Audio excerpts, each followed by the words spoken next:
గురుగారు, ఒక్కోసారి మనం పంచాంగం చూసినట్లయితే అమృతకాలం, రాహుకాలం, దుర్ముహూర్తం ఇవన్నీ కూడా ఒకేసారి వచ్చినట్లుగా రాస్తూ ఉంటారు. ఇది ఎలా సాధ్యమవుతుంది? పంచాంగము దీన్ని చక్కగా తిథి, వారము, నక్షత్రము, యోగము, కరణము ఈ 5 కలిస్తే పంచాంగము అంటారు. సంప్రదాయవాదులు తెలుసున్నటువంటి వాళ్ళైతే ప్రతిరోజు కూడా ఏం కార్యక్రమం చేయాలో పంచాంగంలో చూసుకుంటారు.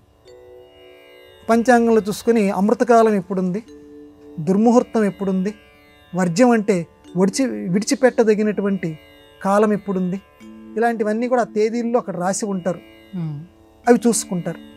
అయితే ఇప్పుడు మీరు అడిగిన ప్రశ్న ఏంటంటే విరుద్ధమైనటువంటివి 2 కూడా ఒక్కొక్కసారి వస్తుంటాయి.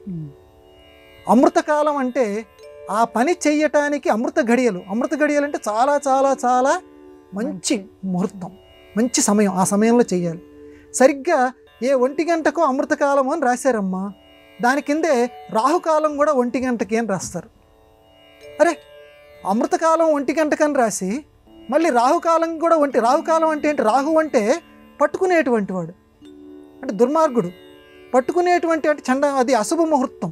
ఆ ముహూర్తంలో ఏమీ చేయకూడదు. అక్కడేమో పైనేమో అమృత ఘడియలు అని చెప్పి మంచి ముహూర్తం అని చెప్పి అదే 1 గంటకి రాస్తున్నారు. కిందేమో ఏ పని చేయవద్దు అని చెప్పి రాహుకాలం అని చెప్పి అదే సమయం వేస్తున్నారు. ఎందుకు ఇట్లా ఎలా ఎందుకు రాస్తారు? వాళ్ళకి తెలియదా? వాళ్ళకి అన్నీ తెలుసు. పంచాంగకర్తలు చాలా చాలా గొప్పవారు.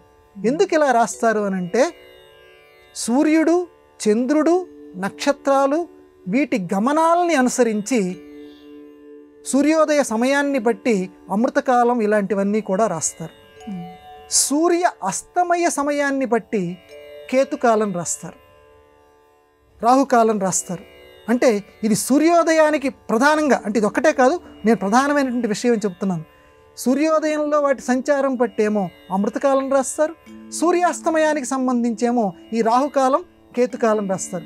ఒక్కొక్కసారి వీళ్ళ గణనలో, వీళ్ళ లెక్క పెట్టడంలో ఏం జరుగుతుందంటే ఆ 2 కూడా ఒకే సమయంలోకి వచ్చి కూర్చున్నప్పుడు ఆ సమయంలో అది అమృతకాలం అయినప్పటికీ ఆ సమయాన్ని విడిచిపెట్టడమే మంచిది అని చెప్పి పెద్దవాళ్ళు చెప్పారు. అందువల్ల రాసేటువంటి వాళ్ళకి తెలుసు, కానీ వాళ్ళు అబద్ధాలు రాయరు. కాబట్టి ఆ అస్తమయం ప్రకారంగా రాహుకాలం ఆ సమయంలో వచ్చింది, అది అమృతకాలం అయినప్పటికీ ఆ సమయంలో అది వర్జ్యం, విడిచిపెట్టాలి. ఇది అందరం కూడా గ్రహించవలసినటువంటి విషయంగా కొంతమంది పంచాంగ శాస్త్రజ్ఞులు చెప్తున్నారు.